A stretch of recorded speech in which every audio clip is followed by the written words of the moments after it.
Bismillah, Assalamualaikum, selamat datang kembali di Fakta Sejarah. Bangkar Sukma dari Teguh Faluvi at Quertiping, Gama Budi Series, bagian ketiga, Rumah Putih. Di atas tanah itu, kebiadaban binatang bernama manusia dimulai. Misteri terus mengikuti, darah dan hilang nyawa menanti. Ini dia selengkapnya, bagian ketiga, Bangkar Sukma.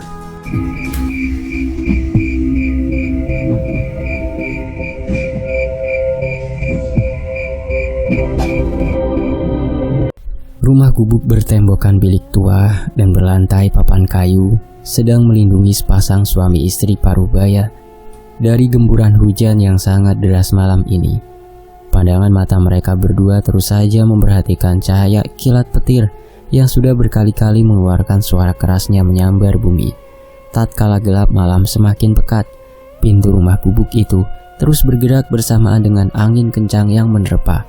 Pandangan mata mereka sangat cemas, sedang menanti anak semata wayangnya yang belum juga tiba. Mak bilang juga apa, bah? Sudahlah, biarkan rumah putih itu tidak ada yang jaga lagi. Lagian Pak Hendra sudah jarang kelihatan datang ke kampung ini.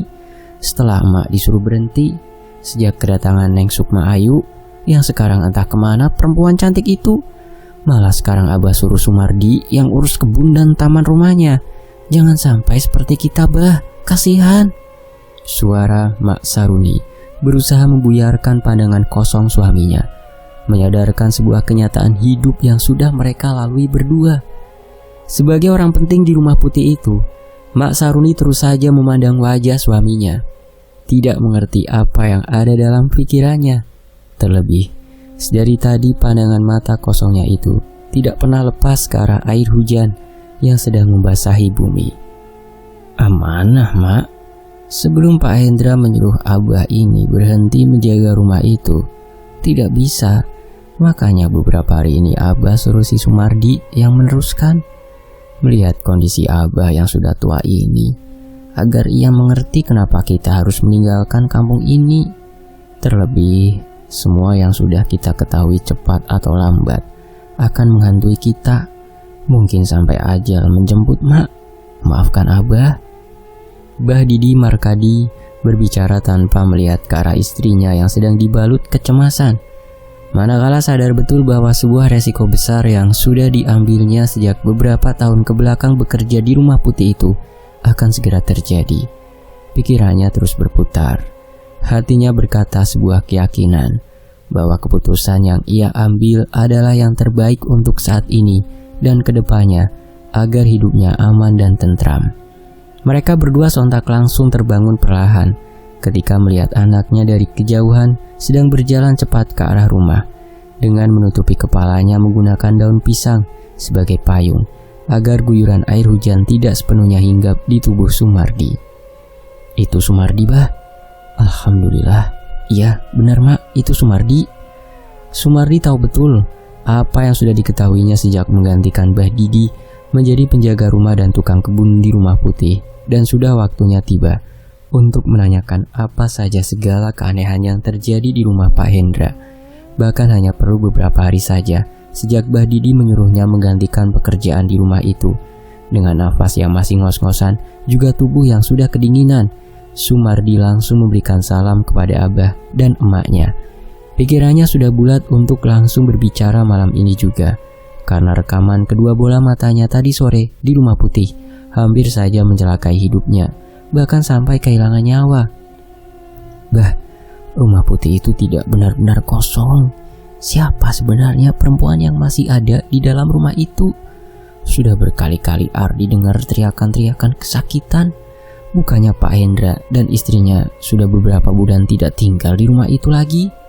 Suara Sumardi sedikit kencang karena tidak ingin kalah dengan suara hujan yang semakin deras. Mak Saruni dan Mbak Didi langsung terdiam dengan ucapan anaknya itu.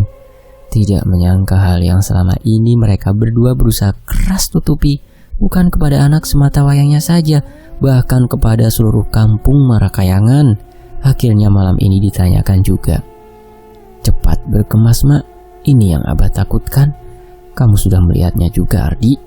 Saatnya kita tinggalkan rumah dan kampung ini sebelum nyawa keluarga kita ada yang mati. Mbah Didi benar-benar serius melihat ke arah Mak Saruni. Bagi Mak Saruni malam ini adalah jawaban kenapa beberapa hari ke belakang suaminya sudah berkemas barang yang dianggap paling berharga yang ia miliki, walaupun tidak berjumlah banyak. Kenapa harus sampai pergi, Bah? Ardi hanya ingin tahu saja siapa suara perempuan di rumah itu. Sumardi semakin dibuat penasaran. Apalagi sudah sangat jelas melihat bagaimana perempuan berkulit putih mulus bak daging bengkuang tiba-tiba penuh luka sayatan, dan dari lehernya darah tidak berhenti mengalir darah. Sembari menyisir rambut panjang yang indahnya dari depan cermin, tersenyum menakutkan berkali-kali. Mengetahui soal dia berarti taruhannya nyawa Sumardi. Memang sudah saatnya kita pergi. Nanti Abah ceritakan, kita harus selamat dulu malam ini. Suara derasnya guyuran hujan terus-menerus menemani satu keluarga yang sedang dalam keadaan berbahaya, manakala Sumardi sudah melihat sosok perempuan berambut panjang dan sangat cantik berada di dalam rumah putih. Namun itulah yang membuat Mbah Didi Markadi dan keluarganya harus menembus derasnya hujan malam ini agar pergi dan tidak akan pernah kembali ke kampung Marakayangan. Terlebih kesepakatan yang sudah ia ambil dengan Pak Hendra tempo hari agar menutup mulutnya rapat-rapat. Daripada keluarganya hilang nyawa satu persatu. Dengar baik-baik, Bah. Aku tidak meminta pertolongan apapun dari Abah, hanya harus tutup mulut kepada siapapun, termasuk keluarga Abah.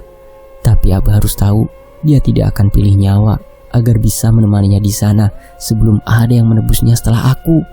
Suara itu masih teringat jelas berada di dalam pikiran Mbah Didi Markadi. Apalagi tepat di kejadian obrolan tersebut, sudah ada seorang perempuan yang memperhatikan di balik sebuah kamar, memberikan senyuman paling menakutkan yang pernah dilihat oleh Mbah Didi selama hidupnya. Ia paham betul ucapan Pak Hendra bukan sekedar ancaman dan suatu saat bakalan menjadi kenyataan. Sementara itu, 3 daun pisang menutupi masing-masing kepala Mak Saruni, Mbah Didi Markadi, dan Sumardi, yang malam ini langkah kakinya itu terus bergerak cepat. Beserta dus yang ia bawa sudah beberapa kali terkena cipratan derasnya air hujan agar keluar dari kampung tempat di mana ia hidup. Sampai kapanpun kamu hidup, Sumardi, dengarkan, jangan pernah kembali ke kampung ini. Nanti di tempat tinggal kita yang baru, Abah ceritakan semuanya ke biadaban Hendra. Dari balik langkah mereka bertiga yang tergesa-gesa melewati sebuah hutan jati yang sangat luas. Dari belakang sudah berdiri seorang perempuan mengenakan kebaya hitam, sedang berdiri. Rambut panjangnya itu sudah terkena derasnya air hujan, namun tidak menutupi wajahnya yang pucat.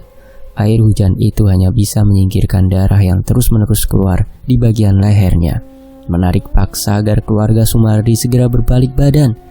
Bah, itu siapa? Itu perempuan yang Ardi lihat di rumah Pak Hendra. Itu Sukma Ayu, bentak Sumardi tiba-tiba berhenti dari langkahnya. Seketika langkah Mak Saruni yang sudah lelah karena berjalan cepat berhenti begitu saja diikuti dengan Mbah Didi.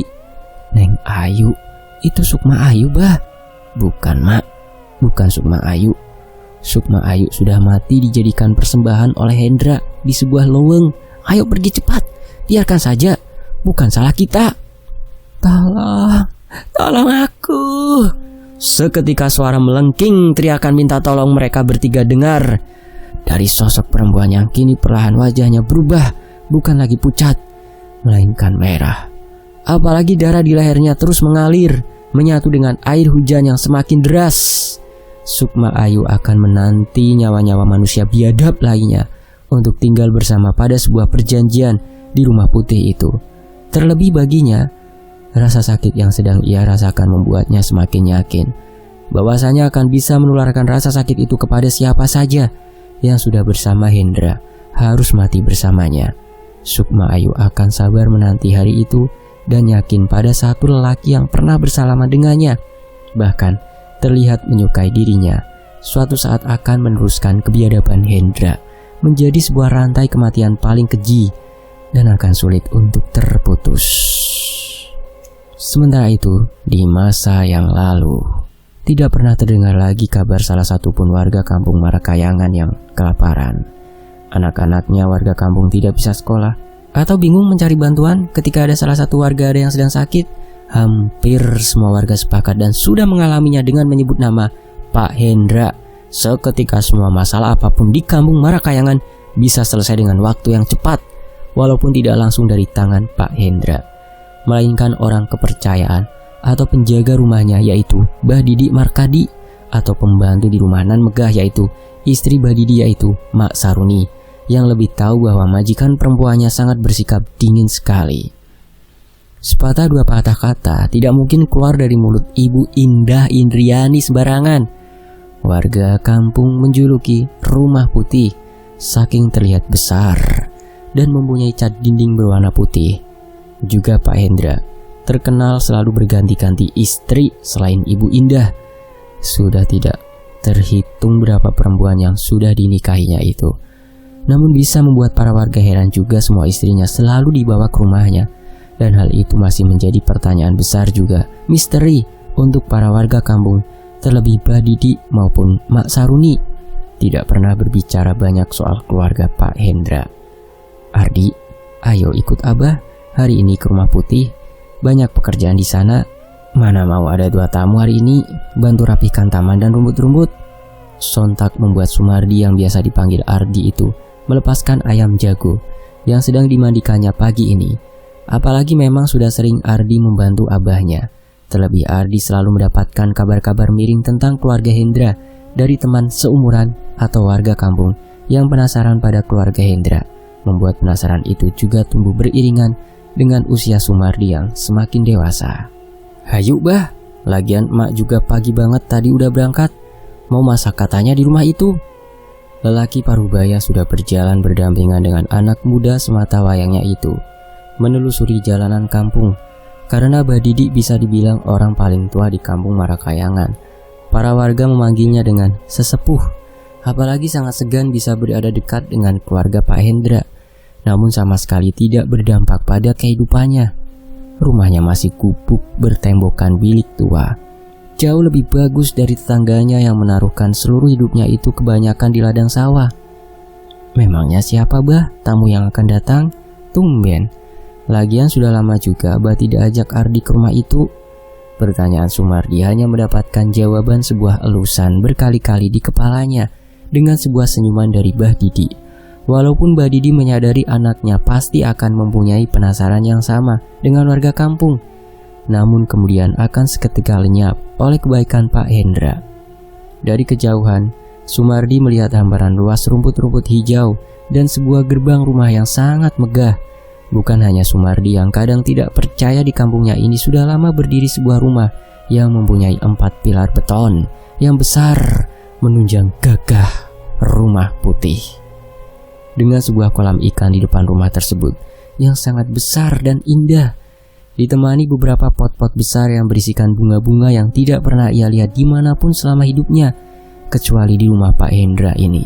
Walaupun terletak di ujung kampung, beberapa kali ia ingat rumah-rumah seperti ini pernah ditunjukkan guru sejarahnya waktu ia di bangku sekolah, seperti rumah Belanda. Namun para warga di sini dan warga tetangga kampung tidak pernah tahu sebenarnya rumah ini untuk apa, karena tidak ditempati banyak orang. Apalagi terkenal Pak Hendra adalah pengusaha kelas kakap.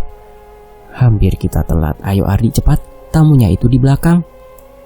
Mbah Didi sampai harus menarik lengan Ardi agar bisa melangkah lebih cepat karena sebuah mobil nan mewah sudah melaju perlahan menuju gerbang. Siapa memangnya bah itu? Tanpa langsung dijawab Mbah Didi, Sumardi membantu membukakan gerbang rumah. Secara bersamaan, kepala mereka berdua menunduk ke arah mobil. Sudah terlihat jelas oleh Ardi wajah tampan menawan Pak Hendra dan seorang perempuan sangat cantik duduk di sebelah Pak Hendra. Ada ya perempuan secantik itu di dunia ini? Karena masih tidak percaya dengan kulit putihnya yang barusan ia lihat, apalagi rambut panjang yang terurai indah dan tatapan bola matanya barusan kepada Sumardi. Itu istri barunya Pak Hendra, Neng Sukma Ayu. Beberapa bulan kebelakang baru saja menikah di kota, di rumah yang lainnya. Mungkin ini pertemuan pertama dengan Bu Indah. Katanya akan tinggal di rumah ini juga, seperti istri-istri yang lainnya Pak Hendra. Kemudian nanti dibawa pergi lagi. Ardi hanya menyaksikan dari kejauhan perempuan bernama Sukma Ayu itu turun dari sebuah mobil, disambut mesra oleh tangan Pak Hendra. Sementara pintu rumah baru saja dibuka oleh Mak Saruni. Keluarlah Ibu Indah yang tidak kalah cantik di usianya yang sudah berumur itu.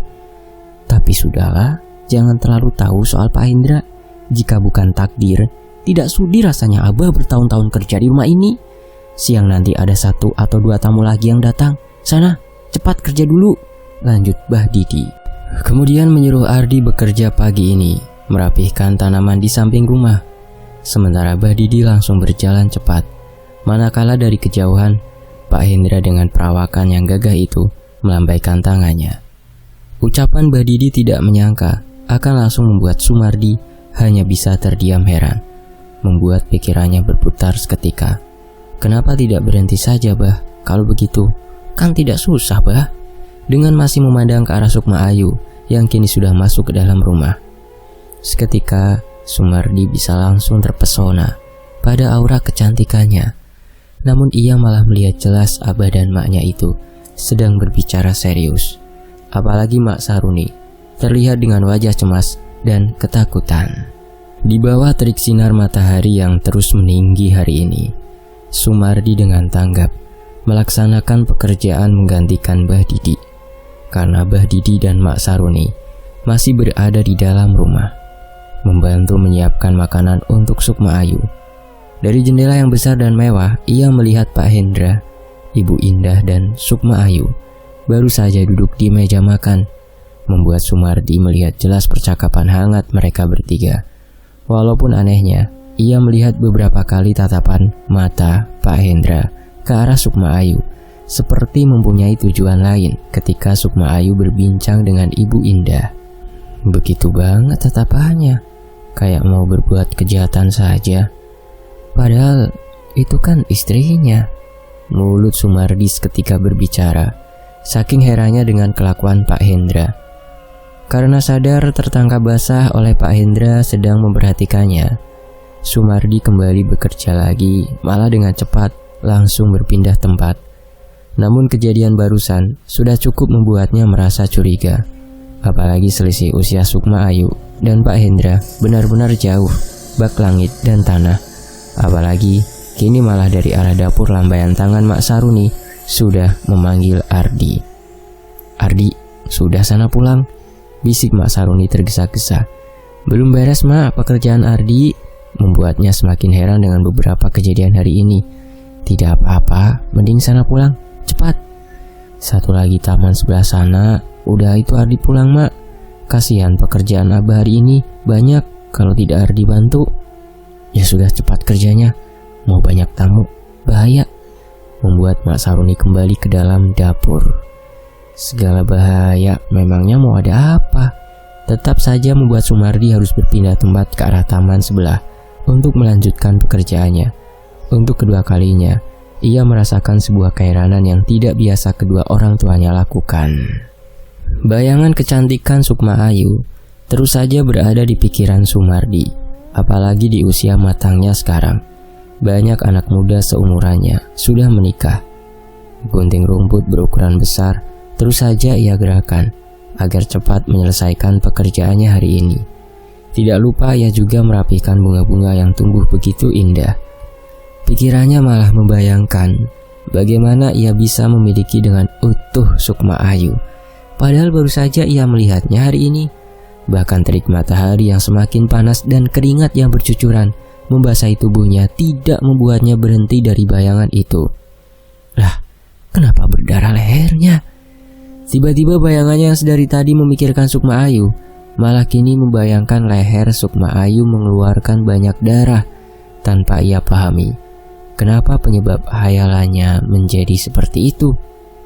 Ardi, kerja sih kerja. Melamun lagi yang ada gunting rumput kena jari kamu, baru tahu rasa." Suara Badi di Markadi langsung membuyarkan bayangan Sumardi tentang Sukma Ayu, membuatnya sangat kaget. "Abah, kirain siapa?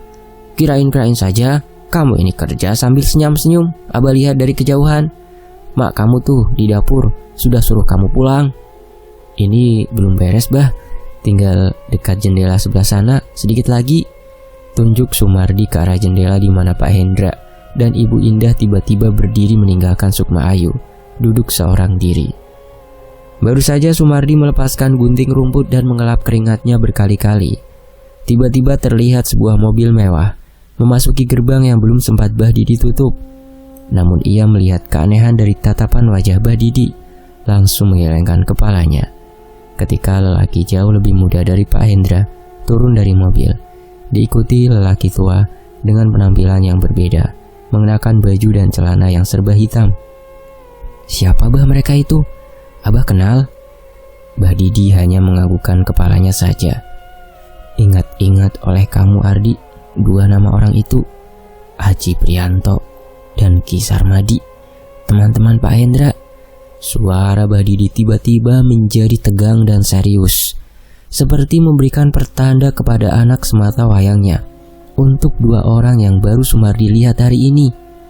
"Baik Bah, tapi untuk apa juga Ardi mengingat mereka?" Terus memperhatikan bagaimana hangatnya pertemuan tamu itu dengan Pak Hendra dan Ibu Indah. Apalagi tiba-tiba lelaki tua bernama Ki Sarmadi berbisik kepada Pak Hendra. Langsung dijawab oleh tunjukkan jari telunjuknya ke arah ruangan Sukma Ayu berada, membuat Sumardi tiba-tiba penasaran dengan tamu-tamu itu. "Sudah sana, selesaikan pekerjaan dan pulang," bentak Mbah Didi, langsung berjalan ke arah mereka.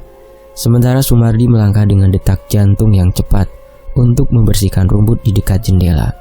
Apalagi Sukma Ayu masih duduk dan terlihat sekarang sedang berbicara dengan Mak Saruni. Malah ia mengingat lamunan barusan ketika leher Sukma Ayu mengeluarkan banyak darah. "Cantik sekali, sesuai dengan namanya," bisik hati Sumardi. Terus saja ia berjalan mendekat ke arah jendela. Apalagi ketika Sukma Ayu dan Mak Saruni melihat keberadaannya.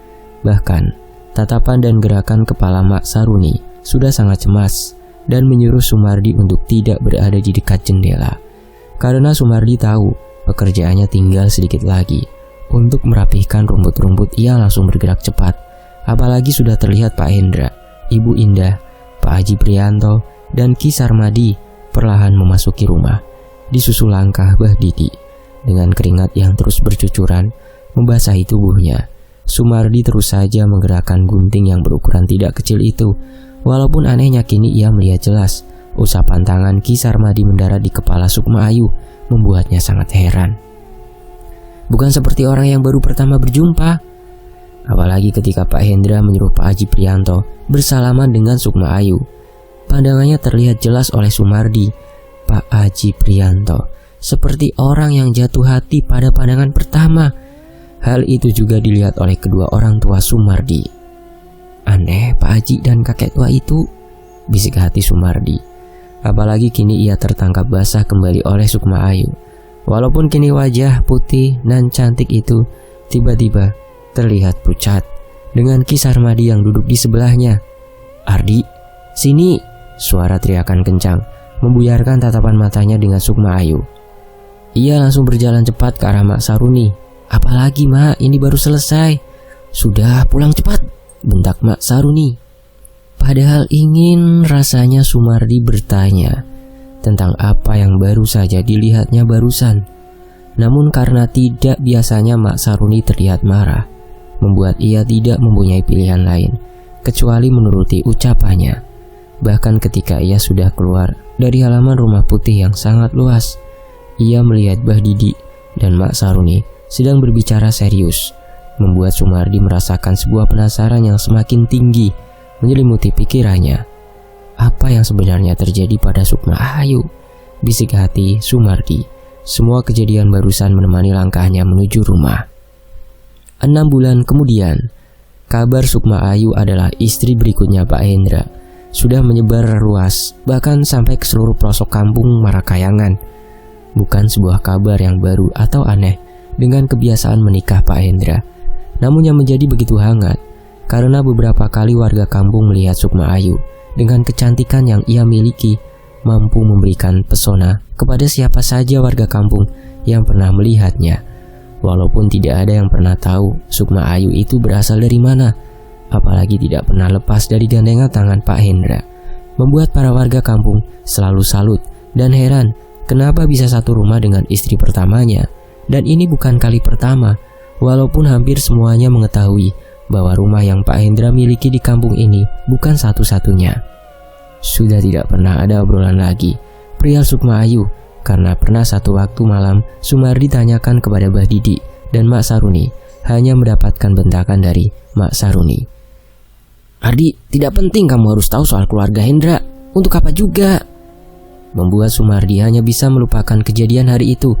Walaupun sejak kedatangan Sukma Ayu di rumah putih itu, Abah dan emaknya tidak pernah sekalipun Sumardi lihat berbicara ketika ada di rumah, seperti menyimpan sesuatu yang tidak boleh Sumardi dengar atau diketahuinya sama sekali.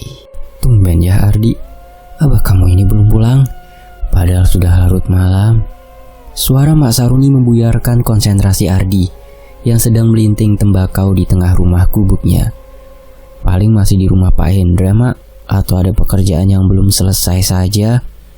Mak saja tadi pulangnya sore banget." Satu linting tembakau sudah Sumardi hisap secara perlahan. "Semoga tidak jadi pergi dan tidak ikut campur." "Ikut campur apa memangnya, Mak?" "Ki Sarmadi, Pak Haji Prianto, Pak Hendra, dan Neng Sukma Ayu." Mak Saruni tiba-tiba menghentikan ucapannya, seperti lupa hampir saja sesuatu hal keluar dari mulutnya. Sesuatu yang ia ketahui selama ini ketika menjadi pembantu di rumah Pak Hendra, membuat Sumardi langsung melihat ke arah Mak Saruni. Walaupun emaknya itu tidak bisa menyembunyikan raut wajah kagetnya, karena hampir keceplosan berbicara dan langsung melangkahkan kakinya menuju kamar. "Emak ini kalau ngomong gak dilanjutin, sudah, jangan dulu keluar malam ini, tunggu Abah kamu pulang." Sementara itu sebuah radio yang hampir rusak sudah Sumardi dengarkan sedari tadi. Radio itu sedang menyiarkan kabar-kabar terkini yang terjadi hari ini, dengan suaranya yang terkadang hilang, sangat dekat dengan telinga Sumardi, sambil ditemani beberapa linting tembakau yang tersisa. Beberapa kali tangannya terus kembali melinting, karena sudah hampir pukul 23, Mbah Didi belum terlihat pertanda datang, sementara Mak Saruni sudah terlelap dengan suara dengkurannya. "Ada apa lagi memangnya dengan orang-orang itu?" bisik hati Sumardi. Padahal tidak seharusnya pikirannya itu mengikuti ucapan Mak Saruni yang sudah lewat berjam-jam. Apalagi kini malah bayangan kecantikan Sukma Ayu yang ia kembali bayangkan. Pintu rumah yang sudah diganjal oleh batu perlahan bergerak terkena hembusan angin malam ini yang semakin larut. Mata Sumardi sudah beberapa kali terpejam. Bahkan siaran radio sudah selesai sedari tadi. "Ardi, pindah tidurnya ke kamar. Abah ini sudah pulang." Bahkan Sumardi tidak mengetahui kapan abahnya itu datang. "Bah, dari mana kok bajunya kotor begitu?" Karena apa yang pertama kali dua bola mata Sumardi lihat itu adalah sebuah baju yang sudah penuh dengan tanah, seperti abahnya itu habis terjatuh.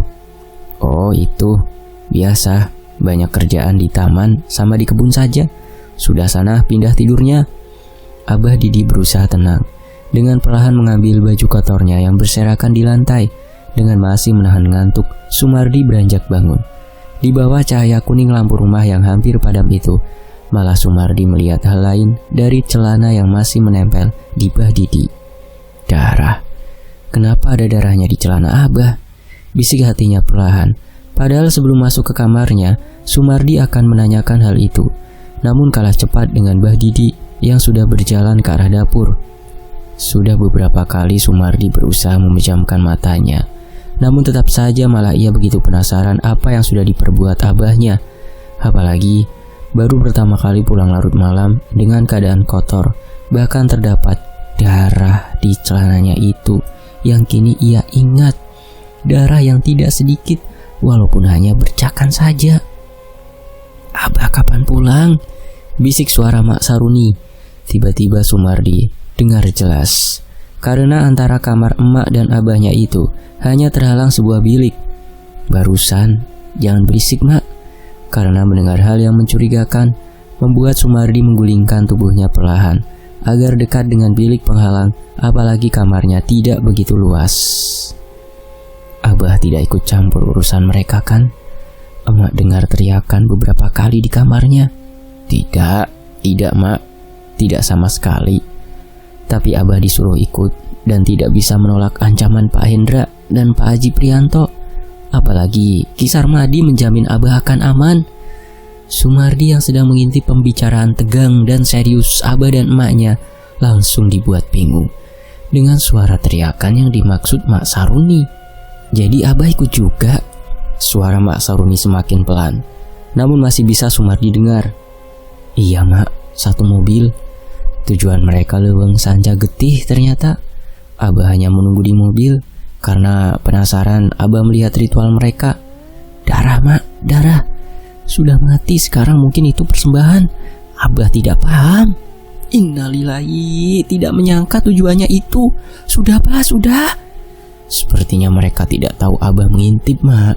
Tapi sayangnya Pak Hendra sepertinya mengetahuinya dan bicara sebuah ancaman sebelum Abah pulang. Dengar baik-baik Bah, aku tidak meminta pertolongan apapun dari Abah. Hanya harus tutup mulut kepada siapapun, termasuk keluarga Abah. Tapi Abah harus tahu, dia tidak akan pilih nyawa agar bisa menemaninya di sana sebelum ada yang menebusnya setelah aku. Begitu ancamannya. Binatang memang, biadab. Sumardi yang sedari tadi mendengar jelas percakapan malam ini langsung kaget karena ia belum mendengar satu nama siapa yang dimaksud oleh Bah Didi dan Mak Saruni itu. Setelah nama Pak Hendra, Pak Haji Prianto, dan Ki Sarmadi. Apalagi ia dengar jelas sebuah ritual dan kalimat mati yang membuat jantungnya berdetak kencang. Apalagi kalimat ucapan Pak Hendra yang disebut abahnya membuat Sumardi mengingatnya langsung. Begitu sangat menakutkan. Tidak mungkin Sukma Ayu. Dengan suara yang terbata-bata pelan, Sumardi semakin penasaran. Siapa yang telah mati dijadikan persembahan? Karena ia yakin semua ulah Pak Hendra dan dua orang yang baru sekali ia lihat tempo hari, yaitu Pak Haji Prianto dan Ki Sarmadi. Kembali ke scene Arsa Prianto. Bukan hanya sekedar kabar burung yang kini menghampiri Arsa Prianto. Beberapa surat kabar sudah memberitakan bagaimana nama Haji Prianto mencuat ke ranah bisnis di kota. Apalagi merupakan salah satu investor pembangunan perumahan di lahan yang sangat luas, sekaligus pemasok utama properti. Tidak perlu waktu yang lama, nama Haji Prianto menjadi perbincangan hangat di tempat Arsa bekerja. Beruntungnya rekan-rekan kerja Arsa tidak menyadari bahwa anak lelaki satu-satunya Pak Haji Prianto satu kantor dengannya. Sa, sebentar lagi waktu pulang, masih saja melamun. Gimana kabar adik-adik kamu? Kapan pindah ke rumah baru itu, Sa? Suara Pak Wahyu terdengar jelas oleh Arsa. Apalagi pintu ruangan kerja baru saja ditutupnya, hanya menyisakan Arsa dan Pak Wahyu berdua. Belum ada kabar lagi, Pak. Mungkin akhir bulan ini. Terakhir KK hanya mengabari renovasi rumah saja. Katanya sudah lama tidak ditempati, Pak. Kejadian malam itu juga sudah perlahan Arsa lupakan, walaupun terus kepikiran. Sementara itu, sebuah surat kabar tentang Pak Haji Prianto langsung Pak Wahyu lihat karena berada di meja kerja Arsa. Harusnya bukan hal aneh pebisnis seperti bapak kamu bangkit, Sa. Tapi dari cerita-cerita dan kenyataan yang sudah kamu lalui, bahkan saya satu kali menjadi saksi perempuan aneh itu, juga tentang keluarga kamu juga. Arsa menerima kebenaran yang diucapkan Pak Wahyu sore ini. Apalagi ia juga bukan seseorang yang bisa menerima soal kabar bapaknya mentah-mentah. Namun tetap saja dalam 1 bulan yang beberapa hari lagi akan berganti, dalam pikirannya selalu tumbuh setiap harinya itu. Apa yang sudah ia alami? Masih menjadi misteri, Pak. Benar kata bapak, penampakan itu bisa jadi hanya ulah jin saja. Tapi untuk apa kepada saya dalam keadaan seperti ini? Bukan yang pertama kali. Iya, Sa, saya masih belum bisa memberikan kabar dari istri saya, Anggit, perihal obrolannya dengan Dewi ataupun Gama. Tapi mungkin nanti di rumah baru itu segala petunjuk untuk memenuhi rasa penasaran kamu terjawab, Sa. Maaf, saya harus katakan ini. Arsa hanya kembali bisa setuju dengan ucapan Pak Wahyu. Karena memang sedari awal hanya kepadanya ia meminta solusi. Apalagi beberapa nama-nama sudah ia dapati masuk ke dalam rencananya ketika nanti datang ke kampung Marakayangan, ke rumah barunya itu. Lagian kamu punya hak untuk tahu, kamu anaknya Haji Prianto, dan keamanan juga keselamatan keluarga kamu bukan di tangan orang lain. Yang utama ada di tangan kamu. Gama dan keluarga saya juga sedang dalam masalah sebenarnya. Semoga setelah selesai saya akan bicara, memberanikan diri kepada Gama. Lanjut Pak Wahyu, sambil menepuk pundak Arsa berkali-kali, memberikan suntikan kepercayaan diri untuknya. Sementara itu, sudah berminggu-minggu pikiran Arsa selalu diselimuti kebingungan yang mendalam. Sebuah rasa yang tidak bisa ia jelaskan sembarangan. Walaupun kepada Ibu Warini sebagai orang terdekatnya di kos-kosan, ia seolah sedang mengenakan topeng keceriaan. Karena baginya, masalah seperti ini tidak bisa dibicarakan dengan sembarang orang. Sa, ada kabar penting. Semakin aneh ini. Kalau sudah sampai kos, kabarin kakak. Baru saja Arsa akan melangkah ke arah anak-anak kosan yang sedang berkumpul dengan Ibu Warini. Ia sudah membaca pesan dari Kak Ella, membuatnya hanya melemparkan senyum sambil melangkah terburu-buru masuk ke dalam kamarnya, meninggalkan motornya terparkir tidak biasanya. Walaupun ia merasa ada yang kelupaan, namun ia acuhkan begitu saja. Aneh ya Bu, akhir-akhir ini Arsa setelah kejadian malam itu, ucap Putri tiba-tiba, mengundang perhatian anak-anak kos lainnya. Mengingat ia pernah melihat tamu aneh yang datang penuh dengan tanda tanya. Karena sampai saat ini, ia belum mendapatkan penjelasan yang masuk akal. Apalagi belum ada kesempatan untuk bicara empat mata dengan Arsa. Kamu ini Put, sudah jangan bahas malah kemana-mana nantinya, jawab Ibu Warini dengan serius, malah membuat anak-anak lainnya menjadi sangat penasaran. Beruntungnya adzan maghrib sudah berkumandang, mempunyai alasan untuk Ibu Warini menyuruh anak-anak itu membubarkan diri. Belum sempat Arsa melepas seluruh pakaian kerjanya itu, ia langsung melakukan panggilan telepon dengan perasaan cemas yang selalu mengikutinya. Kak Eka, Kak. Sebentar, kakak ini di depan rumah, masuk dulu ke kamar. Kak Eka tanpa menutup teleponnya. Arsa mendengar jelas suara Ni Amirah, Ibu Elis, dan Dinda yang sedang tertawa cerita. Walaupun ia tidak mengetahui apa yang sedang mereka bertiga bahas, namun membuat sedikit hatinya senang dan tenang. Karena sudah lama ia tidak mendengarkan keceriaan sejak lama di keluarganya itu. Arsa, halo? Suara Kak Eka membuyarkan apa yang sedang Arsa bayangkan tentang keluarganya. Sebentar Kak, itu Dinda, Ibu sama Nenek sedang bahas apa? Kok kedengarannya ceria sekali? Oh itu, rumah baru, besok mau kita tempati Sa.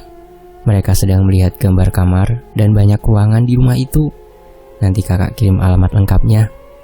Membuat Arsa merasa sedikit kegembiraan dalam hatinya.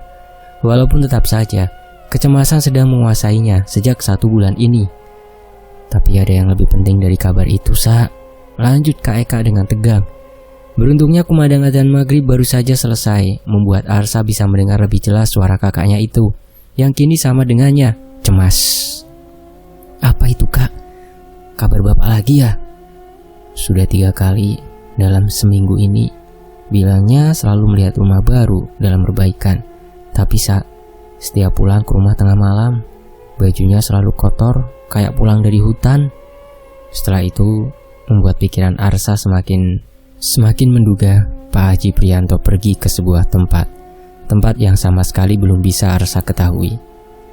Kita sudah sama-sama dewasa, Sa. Kakak dengar jelas suara tertawa dan desahan, tapi bukan ibu. Bukan suara ibu, melainkan suara perempuan lain di kamar Bapak. Itu setiap Bapak pulang larut malam dan kotor. Lanjut Kak Eka. Kak Eka, tapi keadaan Dinda sama Ibu dan Nenek gimana? Takut malah kayak kejadian itu Ibu sakit. Dinda yang semakin dekat dengan Nenek dan Ibu, malah mereka bertiga yang sekarang kayak ngejauhin kakak. Kakak gak bisa bicara lama, takut mereka curiga. Pokoknya besok kamu pulang ke rumah baru sebelum Bapak sendiri yang hubungi kamu, Sa. Baru saja telepon dari Kak Eka terputus begitu saja. Tiba-tiba, 2 kali hantaman benda keras mendarat di pintu kamar Arsa, membuatnya keluar dengan cepat. Apalagi itu bukan suara hantaman yang dilakukan tangan manusia, melainkan sebuah benda. Beberapa penghuni kos sudah berdiri di depan pintunya masing-masing. Karena ternyata bukan hanya Arsa saja yang mendengar suara barusan. Masing-masing dari raut wajah mereka kebingungan. Apaan barusan, Sa? Ucap Putri yang baru membuka pintu. Kayaknya dari depan kamar Kang Arsa, saut Febri tetangga sebelah Arsa. Arsa hanya menggelengkan kepalanya. karena sama sekali tidak ada benda ataupun pertanda manusia dari depan kamarnya itu. Aneh sih, barusan aku di dalam kamar mandi aja denger, suaranya jelas banget, ucap Putri sambil matanya terus memperhatikan sekitar. Apalagi gelapnya malam sudah datang sejak tadi, karena penghuni lainnya juga tidak mendapatkan alasan jelas kejadian barusan membuat mereka masuk kembali ke dalam kamar. Begitu juga dengan Putri yang masih tetap yakin bahwa Arsa semakin hari semakin menunjukkan keanehannya. Baru saja pintu kamar perlahan Arsa tutup, ia melihat tetesan darah yang terus bergerak di atas lantai keramik kamar. Perlahan menuju kamar mandi, membuat ia hanya bisa tercengang melihatnya. Apa itu yang barusan gedor pintu? Malah Arsa melihat persis tetesan darah itu, seperti langkah kaki Pak Haji Prianto malam itu di rumahnya. Karena tiap tetesan darah ada telapak kaki yang menginjak, namun tanpa wujud, membuat ia mengedipkan mata sekuat mungkin untuk memastikan kebenaran apa yang dilihatnya itu. Krekat. Pintu kamar mandi perlahan tertutup, namun tidak sampai rapat. Tetesan darah itu berhenti tepat di depan kaca kamar mandi. Arsa masih bisa melihat jelas dari celah pintu. Malah kini Ibu Elis yang ia lihat dari cermin, hanya bagian kepalanya saja memenuhi cermin yang tidak berukuran besar itu. Ibu Elis sedang memainkan rambutnya yang panjangnya dengan perlahan. Haji Prianto mati, akan mati secepatnya. Bisikan pelan di telinga kiri Arsa terdengar jelas, namun sama sekali tanpa wujud, membuat ia dengan penuh rasa ketakutan mencari sumber suara itu, melihat ke kanan dan ke kiri dari tempat ia berdiri, sambil terus melihat Ibu Elis berada di dalam cermin, malah mencekik lehernya sendiri, seperti ingin membunuh dirinya sendiri. Sementara Arsa ingat betul kejadian tempo hari, bahwa tidak akan lama Ibu Elis akan berubah menjadi sosok perempuan yang menakutkan mengenakan kebaya hitamnya. Arsa, ampun. Sebuah tangan mendarat di pundak Arsa. Ia ingat selanjutnya akan dicekik menggunakan kain putih tali pocong, seperti kejadian tempo hari itu. Ampun kenapa? Segala ampun. Kamu ini, Ibu panggil tidak jawab, malah berdiri begini. Lihat apa sih memangnya? Bu, Ibu. Dengan suara yang terbata-bata dan berusaha mengatur nafasnya yang sudah tidak tenang. Ini kunci motor kamu, tadi ketinggalan di parkiran. Ibu Warini hanya dibuat kebingungan melihat Arsa yang masih terlihat ketakutan. Apalagi kini setelah menerima kunci motor, pandangan Arsa tetap melihat ke arah kamar mandi. Ada apa sih di kamar mandi? Ibu Warni langsung melangkahkan kakinya, hanya sekedar untuk memastikan, membuka perlahan pintu kamar mandi. Jangan Bu, jangan. Arsa, kamu ada yang luka memangnya? Ini banyak sekali darah. Dengan sangat jelas Ibu Warini melihat darah yang berceceran di kamar mandi. Kemudian matanya bergerak melihat ke arah lantai keramik sampai ke depan pintu. Yang baru disadari, darah itu seperti bekas langkah kaki. Bekas kaki saja Bu, tadi, membuat Arsa langsung berbohong. Apalagi ia langsung mengambil lap untuk membersihkan. Ya sudah, kamu bersihkan saja, banyak begini. Karena merasakan sesuatu hal yang janggal, Ibu Warini langsung keluar kamar. Walaupun ia tahu Arsa sudah berbohong, dan ia juga yakin darah sebanyak itu tidak mungkin keluar dari kaki Arsa. Bekas tetesan darah di lantai keramik kamar dengan cepat Arsa bersihkan. Begitu juga dari dalam kamar mandi langsung ia siram berkali-kali menggunakan air. Berbarengan dengan keringatnya di tubuhnya sudah bercucuran, karena merasakan suasana kamar yang tiba-tiba mencekam. Tidak mungkin sosok perempuan itu datang lagi, bisik hati Arsa, sambil ia mengingat bisikan sebelumnya yang mengatakan Haji Prianto akan mati secepatnya. Membuatnya sangat cemas pada keadaan bapaknya itu, dan tidak mungkin harus percaya kepada bisikan yang tidak jelas asalnya itu. Apalagi keluarganya akan segera menempati sebuah rumah baru. Barusan bapak tanyain kamu, sebelum pergi keluar rumah lagi, Sa. Pasti pulangnya malam dan pakaiannya akan kotor lagi. Besok pulang kerja suruh kamu datang ke rumah baru. Karena pagi kita pindahan. Pesan dari Kak Eka sudah Arsa baca perlahan, sambil mengelap keringatnya. Berkali-kali membuatnya semakin menumbuhkan rasa curiga. Pasti ada kaitannya penampakan perempuan barusan. Apa mungkin Sukma Ayu? Tiba-tiba terlintas nama itu di dalam kepalanya, membuatnya harus melewati malam ini penuh rasa takut. Bahkan Arsa tidak mengunci pintu dan mematikan lampu. Anehnya, Setiap melihat ke arah cermin kamar, membuatnya semakin cemas karena takut penampakan sosok itu keluar dari cermin, walaupun ia tidak punya pilihan untuk meninggalkan kos-kosan malam ini. Bititin, Mang Karno seharusnya tahu perihal Badidi Markadi dan Mak Sauruni di kampung Makayangan tentang rumah itu. Dari situ mungkin bakalan dapat petunjuk. Pikiran Arsa semakin liar menerka-nerka dan terus saja mengkaitkan bahwa semua yang sudah keluarga dan ia alami akibat ulah bapaknya. Sudah beberapa pesan masuk dari Kaeka dan juga Dinda memberikan kabar soal kepindahannya menuju rumah baru di kampung Marakayangan. Bukan hal bahagia yang Arsa rasakan, malah sebaliknya. Apalagi hari ini juga Pak Haji Prianto menanti kedatangannya di rumah itu, membuat pikiran semakin berkecamuk. Tidak jarang rekan-rekan kerjaan di kantornya mengkhawatirkan keadaan Arsa yang jauh berbeda hampir selama 1 bulan ini. Terlihat sering melamun, sendirian, dengan tatapan kosongnya. Begitu juga dengan Pak Wahyu yang terus-menerus mencari tahu kemana nama seorang Hendra Dewa Marwan yang menghilang tanpa jejak. Bahkan temannya yang sekarang berbisnis dengan Pak Haji Prianto tidak memberikan informasi apapun. Di ruangan kerja Arsa, beberapa rekannya sudah pamit terlebih dahulu karena jarum panjang jam sudah memberikan pertanda bahwa pekerjaan hari ini telah selesai. Apalagi langit dengan warna kuningnya itu sudah muncul sebagaimana mestinya. Terlihat Pak Wahyu dan Arsa masih berbincang serius dengan beberapa lembar kertas berisikan data-data yang Pak Wahyu miliki. Berarti memang sudah lama hilang ya Pak? Mata Arsa terus mengamati coretan-coretan tangan Pak Wahyu di atas kertas. Iya Sa, 5 tahun dan 7 tahun lalu masih nampak sebagai pebisnis. Sisanya 3 tahun yang lalu hilang. Malah sekarang seolah digantikan nama besar Haji Prianto yang mencuat. Kabar Hendra ini unik. Mungkin teman lama bapak kamu juga.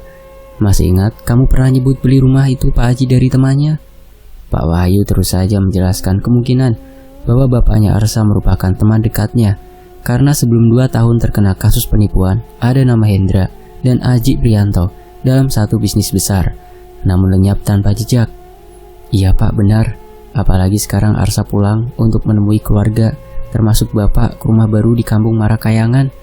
Mungkin dari penjaga rumah baru itu bisa tahu dan mencari informasi dari Badidi Markadi dan Mak Saruni yang pernah bapak katakan. Benar Sa, dari sana mungkin apa yang ingin kamu ketahui terjawab. Bawa saja coretan data ini, siapa tahu nanti berguna. Besok kalau memang tidak bisa masuk, izin saja. Besok juga Jumat ini, pekerjaan tidak terlalu banyak.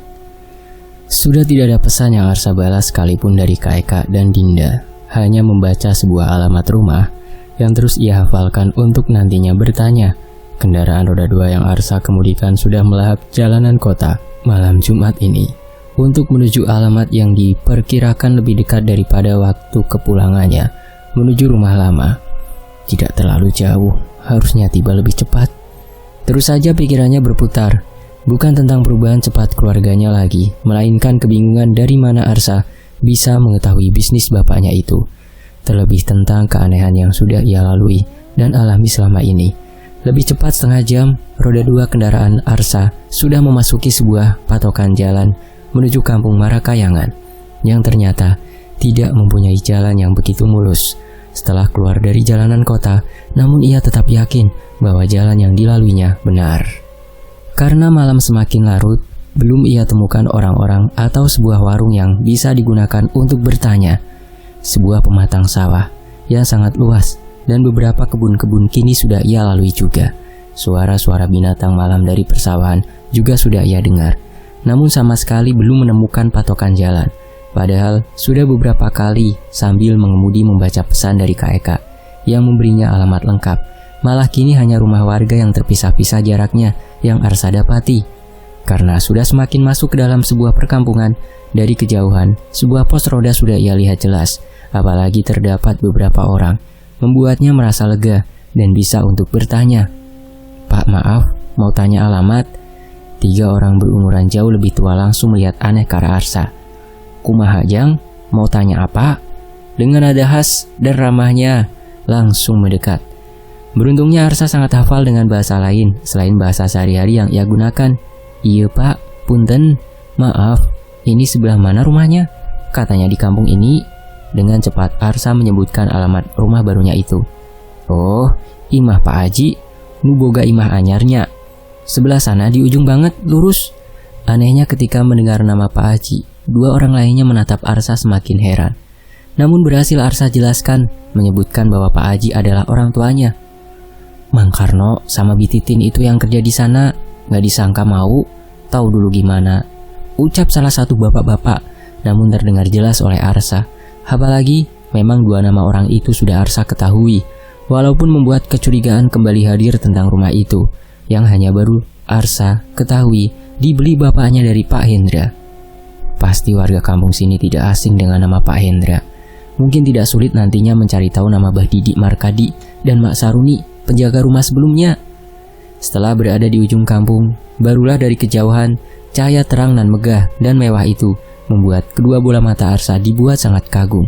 Semakin mendekat, sebuah gerbang besi yang baru saja dicat menyambutnya, beserta sebuah halaman rumah sangat luas, penuh dengan rumput-rumput hijau. Terdapat juga kolam di depan rumah yang mempunyai 4 pilar beton gagah. Seluruh rumahnya baru saja dicat ulang dengan warna putih yang elegan, membuatnya tidak percaya di dalam rumah itu sudah ditempati keluarganya. Apalagi masih terlihat jelas oleh Arsa rumahnya kini mempunyai kemiripan dengan rumah-rumah bekas peninggalan Belanda pada zamannya. Secepat ini, hanya 1 bulan, renovasi selesai. Pasti banyak orang yang sebelumnya dipekerjakan bapak, bisik hati Arsa, tepat terhenti di depan gerbang. Dari kejauhan, sudah terlihat seorang lelaki berumuran hampir sama dengan Pak Haji Prianto, berjalan tergesa-gesa bahkan sambil berlari kecil menuju gerbang yang masih terkunci. Bahkan Arsa baru menyadari, kini sudah terparkir 3 mobil mewah. "Hapunten Den Arsa, mamang dari dalam tadi tuh, nunggu lama banget. Ayo masuk Den." Membuat Arsa yakin bahwa ini adalah Mang Karno yang pernah bapaknya itu sebutkan. "Iya Mang Karno, tidak apa-apa, nyantai wae lah. Kebetulan bapak teh tadi sudah berangkat keluar. Teh Eka dan Teh Dinda juga Nek Amira sudah pada asup kamar istirahat setelah makan malam, tapi ibu nunggu Aden." Mang Karno berusaha berbicara bahasa Indonesia yang bercampur Sunda, walaupun Arsa mengerti dengan ucapannya itu. Apa ucapan Kak Eka terbukti? Bapak sudah keluar rumah lagi malam ini? Ucap Arsa di dalam hatinya cemas setelah memarkirkan motor tepat di sebelah ketiga mobil mewah itu. Hati Arsa semakin tidak tenang, manakala langkah pertama menginjak sebuah rumah yang besar dan mewah malam ini. Ketidakpercayaannya sudah sirna, karena semua ucapan Pak Haji Prianto terbukti membawa keluarganya keluar jauh dari garis kesusahan hidup. Walaupun ia merasa tetap saja ada hal janggal lainnya yang membawa keluarganya menempati rumah ini. Bahkan bulu pundaknya berdiri seketika ketika Mang Karno membacakan sebuah pintu yang sangat besar. "Ibu menunggu di sana Den Arsa. Amang kalau malam pasti pulang dengan Bititin. Paling setiap pagi datang kembali. Silahkan Den." Mang Karno mengajak Arsa langsung menemui Ibu Elis yang sedang duduk di sebuah sudut ruangan yang sangat megah. Bahkan Mang Karno begitu saja berjalan lurus menuju belakang rumah. "Bu, tumben cantik sekali," ucap Arsa memberikan salam kepada Ibu Elis. Melihat rambut panjangnya terurai indah dengan pakaian mahal yang dikenakan ibunya malam ini. Apalagi ia langsung mencium bau parfum yang pasti mempunyai harga mahal juga. "Bapak yang akhir-akhir menyuruh ibu berdandan, Sa. Adik dan kakak kamu sudah pada tidur. Nanti kamar kamu di sebelah Kak Eka dan Dinda ya. Besok pagi saja Mang Karno ajak kamu keliling rumah ini." Namun Arsa langsung kaget dengan perubahan sikap Ibu Elis yang sangat berubah. Bahkan dari cara dan berbicaranya, bukan Ibu Elis yang 2 bulan lalu Arsa tahu, membuatnya hanya bisa terdiam. "Bapak lagi ada urusan keluar rumah. Kamar nenek kamu di sana, kamar ibu sama bapak di sana," lanjut Ibu Elis. Kini hanya memandang kosong ke arah jendela, melihat sebuah taman penuh dengan bunga-bunga indah. Dengan suara dan nada bicara yang berbeda dari ibunya yang baru benar-benar Arsa sadari, membuatnya sekarang heran dan tidak berani berbicara banyak.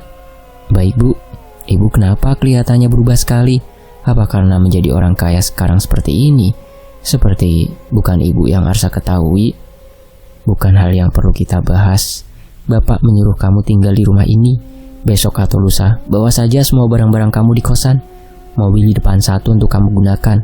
Bapak juga menyuruh kamu berhenti kerja dan ikut kerja dengan Bapak." Belum selesai ucapan Ibu Elis, Malah Arsa melihat seorang masuk begitu saja menuju kamar ibu, membuatnya hanya terdiam. Bik Titin paling membereskan tempat tidur ibu saat di kamar. Padahal Arsa tahu dan yakin Bik Titin dan Mang Karno sudah pulang. Apalagi bagian rambut perempuan barusan itu disanggul. Cara jalannya pun terlihat berbeda dan mencurigakan sekali. Tanpa berbicara lagi dengan tatapan dinginnya, Ibu Elis langsung berjalan ke arah kamarnya. Bahkan karena saking luasnya rumah ini dan penuh dengan barang-barang besar dan mewah, belum sempat semua ruangan Arsa kunjungi. Ia lebih memilih berjalan ke arah kamar yang sebelumnya Ibu Elis sudah tunjukkan. Belum sampai Arsa menuju kamarnya, kamar sebelah sudah terbuka dengan perlahan. Kak Eka terlihat menutup pintu kamarnya sangat pelan. "Cepet sini!" Lambaian tangan Kak Eka yang terlihat panik membuat Arsa berjalan dengan cepat. Apalagi Kak Eka langsung masuk kamar Arsa. "Kak, ada apa?" "Kita harus pergi dari rumah ini, bawa ibu dan Dinda, Sa." Padahal baru saja pintu kamar Arsa tertutup. Bahkan tas yang Arsa gendong masih menempel di punggungnya. "Kenapa memangnya, Kak? Ada apa?" Membuat Arsa terbawa kepanikan Kak Eka. "Kakak lihat sehabis maghrib, Mang Karno dan Bapak menyiapkan sesajen di atas wadah tampah, kemenyan, dan darah yang banyak dimasukkan ke dalam wadah. Nama Dinda, kakak, dan kamu disebut-sebut Bapak berkali-kali pada Mang Karno. Bahaya, Sa. Kakak takut terjadi hal buruk. Apalagi..." Bisik Kak Eka perlahan dengan sangat ketakutan, membuat segala kecemasan Arsa terjawab langsung malam ini. Apalagi belum berselang lama dari kedatangannya. "Apalagi nama Sukma Ayu yang pernah kamu tanyakan kepada kakak. Kakak dengar jelas disebutkan juga oleh Bapak." Lanjut Kak Eka semakin panik. "Kak Eka, tenang Kak. Arsa belum paham semua ini. Tenang dulu." Arsa berusaha menenangkan Kak Eka. Walaupun kini Kak Eka dan Arsa merasakan ada seseorang yang sedang berjalan di luar rumah, di balik jendela kamar, membuatnya langsung berjalan perlahan untuk mengintip. Itu maksud kakak?" Ucap Arsa terbata-bata, tidak percaya dengan apa yang sedang dibawa Mang Karno, membawa wadah penuh dengan sesajen. Apalagi kemenyan itu sudah mengeluarkan banyak asap, sedang berjalan untuk mengelilingi seluruh rumah. "Iya, Sa. Itu benar itu, Sa. Dinda sudah tidak sadarkan diri, seperti orang kerasukan di dalam kamarnya. Sebelum kamu datang, kakak sudah lihat Dinda menyisir rambutnya berkali-kali di depan cermin, tapi wajahnya pucat. Tapi ibu dan nenek malah membiarkannya. Aneh sekali," bisik Kak Eka. Baru saja Arsa dan Kak Eka akan menutup gorden jendela perlahan. Kini di balik jalannya Mang Karno yang pelan, sudah diikuti sosok perempuan yang sudah pernah Arsa lihat berkali-kali dengan pakaian yang sudah penuh darah. Itu siapa, Sa? Perempuan itu siapa? Tadi Mang Karno sendirian." Tiba-tiba terdengar suara teriakan Ibu Elis sangat kencang, membuat Arsa dan Kak Eka keluar dari kamarnya. Kak, Arsa!" Ni Amira juga baru terlihat keluar dari kamarnya karena mendengar teriakan kencang Ibu Elis dari arah dapur. "Aji, Nek! Arsa, Eka! Aji mati di dapur! Cepat kesini!" Suara teriakan Ibu Elis semakin jelas terdengar. Apalagi sekarang disusul oleh tertawa sangat kencang di kamar Dinda. Tertawa melengking perempuan membuat suasana rumahan besar dan mewah itu seketika mencekam. Padahal baru saja hari pertama keluarga Arsa menempati rumah barunya ini. Arsa langsung teringat bisikan malam itu di dalam kosannya, membuatnya tidak percaya dengan ucapan Ibu Elis, karena menjadi pertanda bisikan itu kini benar-benar nyata. "Cepat kesini, cepat! Bapak kamu mati, Arsa! Gantung diri di dapur!" Bersambung. Rumah Putih bukan lagi membawa kisah kelam dan tragis yang sedang didiami oleh keluarga Aji Prianto. Apalagi 10 tahun yang lalu, di sebuah leuweung sudah terjadi sebuah persembahan oleh Pak Hendra. Ada kaitannya. Apakah dengan kematian aneh Pak Aji Prianto? Mungkinkah Arsa yang harus menanggung beban juga resiko akibat ulahnya? Kenyataan dan masa lalu beriringan datang kepada Arsa. Apalagi kedatangan sosok perempuan itu seperti membawa pesan. Apakah semua pesan dendam nyawa dan rasa sakit Sukma Ayu? Lalu berhasilkah Pak Wahyu memberitahu Gama untuk membantu Arsa setelah kematian Pak Aji Prianto? Atau malah Dinda korban selanjutnya? Nantikan bagian keempat hanya di Fakta Sejarah. Terima kasih Teguh Falufi, @QuartiPing. Terima kasih teman-teman sudah menyimak kisah ini di sini. Fakta Sejarah pamit. Wassalamualaikum warahmatullahi wabarakatuh. Alhamdulillah.